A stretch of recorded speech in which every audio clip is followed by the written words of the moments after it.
நல்ல பெரிய சைஸ் காலை ஒன்று பிடிச்சி நின்றுட்டு இருக்கோம். ஜெய்ஜாண்டிக்காக இருக்காங்களா? காலை பாருங்கண்ணா, மார்க்கெட்லேயே டாப் குவாலிட்டியான காலைங்கண்ணா. பாருங்க அண்ணா, இவங்களுக்கு 6 பல்லுங்கண்ணா. சரிங்க. நல்லா ஃபார்முக்கு நல்லா ஒரு காலை வேணுங்கிறேன், இந்த நம்பருக்கு கூப்பிடுங்க, நம்ம எடுத்து கொடுப்போம். இந்த காலை மார்க்கெட் வந்துட்டு ரிட்டர்ன் சேல் விற்காத சேல் வீட்டுக்கு போகுது.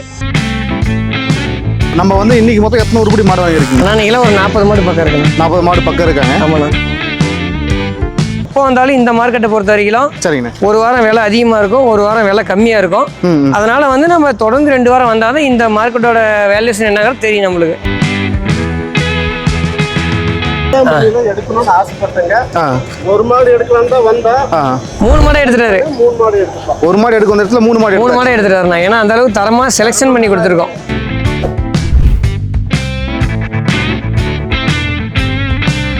நாலு மாடு வாங்கியிருக்காரு. இப்போ பெருசா வந்து டெவலப்மெண்ட் பண்ணலாம் அப்படின்னு சொல்லிட்டு பிளான் பண்ணிருக்காங்க. ஆமா, கண்டிப்பா. இது 50 மாடு ஃபார்முங்கண்ணா. இவர் வந்தாருன்னா ஒரு 4 மாடு 5 மாடு வாரம் அப்படியே எக்ஸ்டெண்ட் பண்ணிக்கிற மாதிரிண்ணா.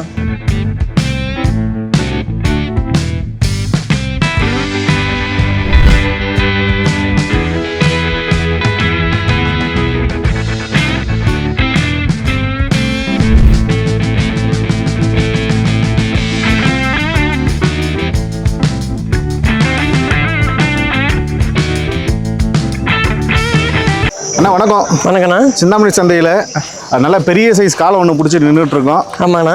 நம்ம எப்பவுமே வழக்கமாக அங்கே நின்றுட்டு நம்ம மாடை தான் பார்ப்போம். இன்னைக்கு வந்து காளைகள் பார்த்துட்டு இருக்கோம். காலை நல்லா பெரிய சைஸாக இருக்கு, நல்லா ஹைட் இல்லைங்களா? ஆமாண்ணா. இவங்களை பற்றி அப்படியே சொல்கிறேன்னு. அண்ணா, இவங்களுக்கு 6 பல்லுங்கண்ணா. சரிங்க. நல்லா ஃபார்முக்கு நல்லா ஒரு காலை வேணுங்கிறேன், இந்த நம்பருக்கு கூப்பிடுங்க, நம்ம எடுத்து கொடுப்போம்.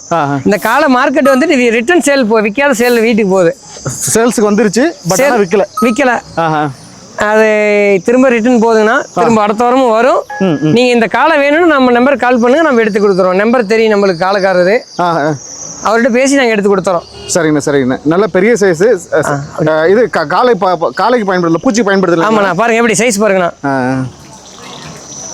ஜெய்ஜாண்டிக்காக இருக்காங்களா? காலை பாருங்கண்ணா, மார்க்கெட்லேயே டாப் குவாலிட்டியான காலைங்கண்ணா. பாருங்க நல்லா பஞ்சாப் சைஸ் காலை. எத்தனை டன் வருங்கண்ணா? அண்ணா 1 டன் வருங்கண்ணா. 1 டன் வரும். பாருங்க நல்ல பெரிய சைஸ் இல்லைங்களா? ஆனால் இப்போ நம்ம ஒரு காளையை பார்த்துட்டு அடுத்து நம்ம வாங்கின மாடுகள் வந்து பார்க்க போகிறோம். ஆமாண்ணா. ஸோ நம்ம வந்து இன்னைக்கு மொத்தம் எத்தனை உருப்படி மாடு வாங்கியிருக்குங்க? நான் நீங்களாம் ஒரு 40 மாடு பக்கம் இருக்குண்ணா. 40 மாடு பக்கம் இருக்காங்க. ஆமாண்ணா. ஸோ எல்லாமே வந்து என்னென்ன ஊர் போகிறாங்கண்ணே? தமிழ்நாடு பொள்ளாச்சி போகிறாங்க. அப்புறம் தருமபுரி ராயக்கோட்டை போகிறாங்கண்ணா. நம்மளுதுண்ணா நாகர்கோவில் போகிறாங்கண்ணா. அவர் அண்ணன் நாகர்கோவில். சரிங்கண்ணே. அவர் தஞ்சாவூர் போகிறாங்கண்ணா. சரிங்கண்ணே. எல்லாமே கலந்து எல்லா ஊர்லேருந்து வந்திருக்காங்கண்ணா. நம்ம வண்டியெல்லாம் ஷேர் பண்ணி தான் கொண்டு போவோம். சரிங்கண்ணா. மொத்தம் எத்தனை ஈச்சர் கொண்டு 3 ஈச்சர் இருக்குண்ணா. நம்ம எந்தெந்த ஊருக்கு போதும் அந்தந்த ஊருக்கு நாங்கள் அப்படியே ஷேர் பண்ணிடுவோம். பாருங்கள் எப்படி மாடுங்கிறது நீங்களே பாருங்கள். நம்ம இன்னைக்கு வெயில் டைம் ஆயிடுச்சு, அதனால நாங்கள் எப்போவுமே 8 மணிக்கு லோடு பண்ணுவோம். ஆமாங்கண்ணா. இன்னைக்கு கொஞ்சம் லேட் ஆயிடுச்சு. பாருங்கள் எல்லாமே தலையீத்து மாடு தான் எடுத்துட்டு பாருங்கள். ஸோ இதில் எத்தனை கண்ணு மாடு இருக்குங்கண்ணா? ஆனால் கண்ணு மாடு வந்து பார்த்தீங்கன்னா இதில் வந்து ஒரு 2 கண்ணு மாடு தான் இருக்குண்ணா, அவ்வளோதான். மற்றது எல்லாமே சென மாடு தாங்கண்ணா. பாருங்க, இதே சென மாடு தான். 4 பல்லு, இது 4 பல்லு தான். இது 2 பல்லு, இது 2 பல்லு, இது எல்லாமே 2 பல்லு 4 பல்லு மாடு தானே. 2 பல்லு 4 பல்லு மாடு தான். அப்புறம் கண்ணுட்டி ஒரு 3 கண்ணுட்டி 3 நான் பல்லே போடலாம். ஸோ எல்லாமே வந்து தமிழ்நாடு கேரளா 2 சேர்ந்து. ஆமாண்ணா. பாருங்க, நீங்கள் நம்ம எடுக்கிற மாடு எல்லாமே பாருங்க. நீங்கள் எப்போ ஃபார்ம் மாடு எடுக்கிறோம் 10 மாடுலாம் எடுக்கணும், 5 மாடு தான் எடுக்கணும். அவர் பாருங்க எல்லாமே 5 10 மாடு 20 மாடு எடுக்கிறவங்க தான். எல்லாமே ஒரு வாரம் ஒரு 5 4 3 இப்படி கொஞ்சம் கொஞ்சமாக சேர்த்திட்டு இருக்காங்க, இன்க்ரீஸ் பண்ணிருக்காங்க. எப்போ வந்தாலும் இந்த மார்க்கெட்டை பொறுத்த வரைக்கும் சரிங்கண்ணா, ஒரு வாரம் விலை அதிகமாக இருக்கும், ஒரு வாரம் விலை கம்மியாக இருக்கும். அதனால வந்து நம்ம தொடர்ந்து 2 வாரம் வந்தால் தான் இந்த மார்க்கெட்டோட வேல்யூஷன் என்னங்கிறது தெரியும் நம்மளுக்கு. அதனால நீங்கள் எப்போ வந்தாலுமே ஒரு வாரம் 3 மாடு 4 மாடு எடுங்க. 10 மாடு எப்பயும் எடுக்க வேண்டாம். சரிங்கண்ணா. ஓகே. ஆமாம். ஓகே. 10 மாடு எடுத்தோம்னா செலெக்ஷன் குறையும், விலையிலையும் அதிகமாயிடணும். நம்ம 2 மாடு 3 மாடுங்க பாருங்க. இது எல்லாமே பார்த்தீங்கன்னா 2 மாடு 3 மாடு தான். ஒருத்தர் 4 மாடு எடுத்திருக்காரு, அவ்வளோதான். இன்னொருத்தர் 5 மாடு. சரிங்க. 10 மாடு எடுக்க வந்தாங்க, செலெக்ஷன் பண்ணி எடுத்து கொடுத்துக்கிறோம். திரும்ப அடுத்த வாரம் வருவாங்க. சரிங்கண்ணே. அதனால எப்போ வந்தாலுமே கொஞ்சம் பொறுமையாக எடுத்தோம்னா நல்ல மாடாக எடுக்கலாம். பாருங்க. சரிங்க. சரிங்க. 30 மாடு தலையீத்து மாடு, 10 மாடு தான் 2வது ஈத்து மாடு தான். 30 மாடு தலையீத்து, 10 மாடு தான் 2வது ஈத்து மாடு. 2வது ஈத்து மாடு தான் வரும். அதுவுமே வந்து பல்லு மேலே 6 பல்லு தான் எடுத்துருவோம், பல்லு 8 பல்லு எடுக்க மாட்டோம். சரிங்க. எல்லாமே வந்து அனுபவசாலிகள் தான். எப்படி எல்லா அனுபவசாலினா வண்டி அதே மாதிரி தான். நாங்கள் வண்டி வந்து செட் பண்ணி கொடுக்குறது நல்ல தரமான வண்டி செட் பண்ணி கொடுப்போம். சரிங்கண்ணா. வாடகையும் கம்மியாக பேசி கொடுப்போம். எல்லாமே வந்து பார்த்தீங்கன்னா டிரைவரே ஓனருங்கிறதுனால நல்லா சேஃப்டியாக கொண்டு போய் இறக்குவாங்க. ஓகே. ஸோ வண்டி முழுக்க சரியான அளவில் பள்ளம் மேடு பள்ளம்லாம் பார்த்து கண்டிப்பாக நான் பொறுமையாக போவாங்கண்ணா. எல்லாமே நாங்கள் சேஃப்டியாக கொண்டு வந்து இறக்கிடுவோம். பாருங்க தரம் எப்படிங்கிறது நீங்களே பாருங்க. எல்லாம் ஒரே சைஸ், ஒரே லென்த்து, ஒரே பேட்ச், எல்லாமே வந்து பேட்ச் வைஸ் ஒரே மாதிரி இருப்பானுங்கண்ணே. கண்டிப்பா. நான் பாருங்க இதெல்லாம் பாருங்க 2 பல்லு தான் இப்பதான் பல்லே போட்டுது. சரிங்க சரிங்க.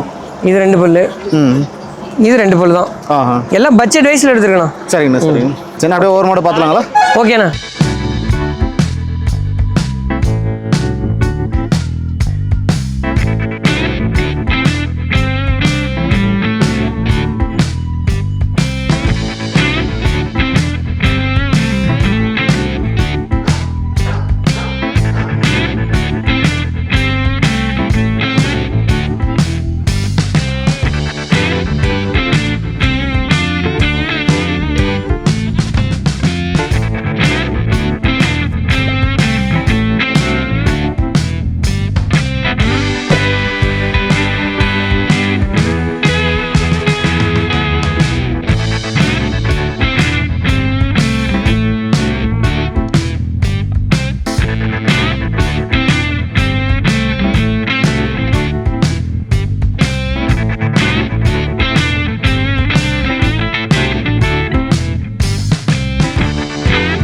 முதல்ல இந்த 3 மாடு பிடிச்சிட்டு போறாங்க. அங்கே வண்டி கொண்டு போங்கண்ணா.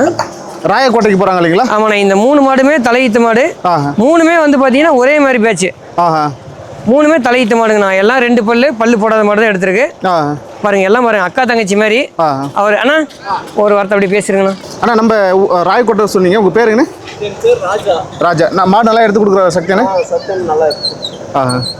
வீட்டில் எத்தனை மாடு இருக்குங்க? எங்க வீட்டுல 2 மாடு இருக்கு. 2 மாடு இருக்கு. இங்க தஞ்சை இதுல எடுக்கணும்னு ஆசைப்பட்டேங்க. ஒரு மாடு எடுக்கலாம் தான் வந்தா 3 மாடு எடுத்துட்டாரு. 3 மாடு எடுத்துப்பா. ஒரு மாடு எடுக்க வந்த இடத்துல 3 மாடு எடுத்துட்டாருண்ணா. ஏன்னா அந்த அளவுக்கு தரமா செலெக்ஷன் பண்ணி கொடுத்துருக்கோம். விலையும் ரொம்ப அடிச்சு பேசி வாங்கி கொடுத்துருக்கோம். பேசி வாங்கி கொடுத்தா நல்லா. Okay okay. உங்களுக்கு திருப்தி தானேங்க? சரி சரி சரி. ரொம்ப நன்றிங்க. ஓட்டு போய்டு. ஆனால் அண்ணன் வந்து இப்போ நாகர்கோவிலேருந்து வந்து வாங்கியிருக்காரு. ஆமாண்ணா. மொத்தம் 4 மாடு வாங்கியிருக்காரு. இப்போ பெருசாக வந்து டெவலப்மெண்ட் பண்ணலாம் அப்படின்னு சொல்லிட்டு பிளான் பண்ணியிருக்காங்க. ஆமாம் கண்டிப்பாக. இது 50 மாடு ஃபார்முங்கண்ணா. இவர் வந்தாருன்னா ஒரு 4 மாடு 5 மாடு வாரம் அப்படியே எக்ஸ்டெண்ட் பண்ணிக்கிற மாதிரிண்ணா. அதுக்காக. சரிங்க. அண்ணன் வந்து திருப்திங்களா உங்களுக்குன்னு? திருப்தி தான். நம்ம ஏற்கனவே வந்து நீங்கள் ஃபுல் டீட்டெயில்ஸ் வந்து கொடுத்துட்டீங்க. ஸோ என்ன பிளானு, மாடு சந்தை நிலவரம் என்ன, உங்களுக்கு திருப்தியாக என்னன்னு சொல்லிட்டு ஃபுல் டீட்டெயில்ஸ் கொடுத்துட்டீங்க இல்லைங்களா? சரிங்க. இப்போ நீங்கள் வாங்கின மாடுகள்லாம் வந்து உங்களுக்கு திருப்தி தான். எல்லாமே வந்து 20+ கறக்குங்களா? சரிங்கண்ணா. ஓகே. கொடுக்கக்கூடிய ஃபீடை பொறுத்து தானே. ஓகே சரிங்கண்ணா. மாடு நல்ல குவாலிட்டியான மாடு. நல்ல குவாலிட்டியான மாடுங்க. இந்த 5 மாடு வந்து பொள்ளாச்சி போகிறாங்கன்னா அண்ணன் வாங்கின 4 மாடு கொண்டு வரும் பாருங்க. அது 4 மாடு கொண்டாங்க. ஆனால் இப்போ இந்த இடத்துல நின்றுட்டு இருக்கிற மாடுகளை பற்றி அப்படியே சொல்லுங்கண்ணே. அண்ணா இங்கே பார்த்தீங்கன்னா வந்து ஒரு 9 மாடு நிற்கிதுங்கண்ணா. சரிங்க. இதில் 5 மாடு பொள்ளாச்சி போகிறாங்க. சரிங்க. 5 மாட்டில் 4 மாடு தலையீத்து மாடு, 1 மாடு மட்டும் 2வது ஈத்து மாடுங்கண்ணா. சரிங்க. மீதி 4 மாடு வந்து நாகர்கோவில் போகிறாங்க. அண்ணன் எடுத்துகிட்டு வாங்கண்ணா. அண்ணன் எடுத்த மாடு இல்லைங்களா? இந்த 4 தலையீத்து மாடும் நாகர்கோவில் போகிறாங்கண்ணா. 3 மாடு, இது 1 4. இந்த 1 மாடு, இந்த 4 மாடு, மொத்தம் 5 மாடு பொள்ளாச்சி போகிறாங்க. சரி. நாகர்கோவில் எந்த ஊருங்கண்ணா? நம்ம நாகர்கோவிலில் இரணியல் பக்கம். இரணியல். சரிங்க சார். இதுதான் முதல் முறை வந்திருக்கீங்க? சரிங்கண்ணா. சிந்தாமணி சந்தையில் 4 மாடு பிடிச்சிருக்கீங்க. நாகர்கோவிலிருந்து வந்து நம்ம கிட்ட வீட்டில் எத்தனை மாடுகள் இருக்குங்க? வீட்டில் 3 மாடு இருக்கு. 3 மாடுங்க இருக்கு. என்ன வகையான மாடுங்க? ஹெச்எப் கிராஸ், ஜெர்சி, கலப்பு அந்த மாதிரி மாடு. சரிங்க சரிங்க. இப்போ அவங்களாம் ஒரு நேரத்துக்கு எவ்வளோ கரை வைக்கிறவங்க? நேரத்துக்கு ஒரு 7 லிட்டர்லேருந்து ஒரு 8 லிட்டரு அந்த மாதிரி வரும் பீக்கில். சரி. இதில் மாட்டில் வந்து உங்களுக்கு எத்தனை வருஷம் அனுபவம் இருக்குங்க? எனக்கு ஒரு 3 வருஷத்து அனுபவம். 3 வருஷம் தான் அனுபவம் இருக்குங்க. அந்த 3 மாடு மட்டும் தான் இருக்கீங்களா? இப்போ அதிகபட்சம் எத்தனை மாடு வச்சிருப்பீங்க? குறைஞ்சபட்சம் எத்தனை மாடு இருந்திருக்கீங்க இப்போ 3 வருஷம்? அந்த மாடையும் சேர்த்து ஒரு 5, 6, 7, 8 மாடு ஆச்சு. இன்னும் மாடு எடுக்கிறதா தான் இருக்கு. ஆமாம். சரிங்க. அப்போ அந்த 3 மாட்டில் வந்து மந்த்லி எவ்வளோ ஒரு இன்கம் எடுக்கிறீங்க? 3 மாட்டுலேருந்து ஒரு 25லேருந்து 30 வரை பார்க்கலாம். நல்ல ஒரு மாட்டில் இல்லைங்களா? ஒரு மாட்டில் இல்லை, 3 மாடு சேர்த்து 3 மாட்டில் 25 to 30 தீவனத்தில் நமக்கு போகுது. சைலேஜ் எல்லாம் வெளியேந்து வாங்கி போடுறதுனால தீவனத்தில் போகுது. 25,000 30,000 ஒரு 3 மாட்டிலேருந்து வந்துகிட்டு இருக்கு மாதம் வருமானம். கைக்கு செலவெல்லாம் போக எவ்வளோ நிற்குங்க? செலவெல்லாம் போக என்ன, ஒரு மாட்டில் எனக்கு கிட்டத்தட்ட ஒரு 5 ரூபா 6 ரூபா வரைக்கும் நிற்கிது. ஒரு மாட்டு கணக்கு சொல்கிறீங்க. 5 to 6 ரூபா ஒரு மாட்டு. ஓகே. ஸோ இப்போ வந்து 4 மாடு வாங்கியிருக்கு சிந்தாமணி சந்தையில். இதை வந்து முழு நேரமாக பண்ணுற மாதிரி பிளான் இருக்கு அப்படி? ஸோ இங்கே மாடுகள் வந்து நீங்கள் வாங்கின மாடுகளோட விலை கொடுக்கலாமா? விலை பரவாயில்லைங்களான்னு கேட்குறேன். வரைக்கும் கொடுக்கலாம். சரிங்க சரி. இந்த மாடல் எவ்வளோ கரைக்கு வருவாங்கண்ணே? அண்ணா 20 சொல்லியிருக்காங்க ஒரு நாளைக்கு. ஒரு நாளைக்கு 20 சொல்லியிருக்காங்க. எவ்வளோ கறக்கு உங்கள் எக்ஸ்பீரியன்ஸில்? எனக்கு சில மாடுகள் கறக்கிற மாதிரி தான் இருக்கு. கறக்கிற மாதிரி தான். நல்ல நல்ல மாடுகளும் இருக்கு. நீங்கள் ஃபீடு என்ன ஃபீடு கொடுக்குறீங்க? சைலேஜ் கொடுக்குறேன்னு சொன்னீங்களா? சைலேஜ் தான். சைலேஜ் கொடுக்குறேன். அப்புறம் வந்து இந்த கிருஷி 24 சரிங்க ப்ரோ அது கொடுக்குறேன். ம். அப்புறம் வந்து கோமாதா கலப்புன்னு எங்கள் ஊரில் ஒன்று அவங்க மிக்ஸ் பண்ணி கொடுக்குறது, ஒரு 20 ஐட்டம் மிக்ஸ் பண்ணி கொடுக்குறது. சரிங்க. ஸோ சைலேஜ் கொடுக்குறீங்க. சைலேஜும் அந்த கலப்பு தீவனம் அந்த குச்சி இவ்வளோ தான் கொடுக்கும், வேற புல் அந்த மாதிரிலாம் இல்லை. சரிங்க. ஸோ இப்போ நீங்கள் வாங்கின மாடு எல்லாமே உங்களுக்கு பிடிச்ச மாடு தான் எடுத்துருக்கீங்க? பிடிச்சி தான். சக்தி நல்லா வாங்கி கொடுக்குறாரு? நல்லா பரவாயில்ல, நல்லா இருக்கும். இப்போ தான் இவர்கிட்ட முதல் முறை வாங்கியிருக்கீங்க? First time. நல்லா செலக்ட் பண்ணி கொடுக்குறாருங்களா? ஆமாம். ஓகே. நன்றிங்கண்ணே. சரி, தேங்க்யூ. ஆனால் இப்போ இந்த ஈச்சரில் முதல்ல 4 மாடு ஏற்றிட்டோம், அந்த பக்கத்தில் இருக்கிற ஈச்சரில் முதல்ல 4 மாடு ஏற்றிட்டோம். இந்த 4 மாடு பார்த்தீங்கன்னா வேளந்தபாளையம் போகிறாங்கண்ணா. சரிங்கண்ணே. பொள்ளாச்சி பக்கம். அந்த ஈச்சரில் இருக்கிற 4 மாடு வந்து திருநெல்வேலி தாண்டி போகிறாங்கண்ணா, நாகர்கோவில் பக்கம் போகிறாங்கண்ணா. சரிங்கண்ணே. ஸோ ஒவ்வொரு அந்த ஈச்சர் பார்த்துருங்க. அப்படியே ஒவ்வொரு வண்டியில் இப்போ எத்தனை மாடுகள் போகிறாங்கண்ணே? 10 மாடு போகிறாங்கண்ணா. சரிங்க.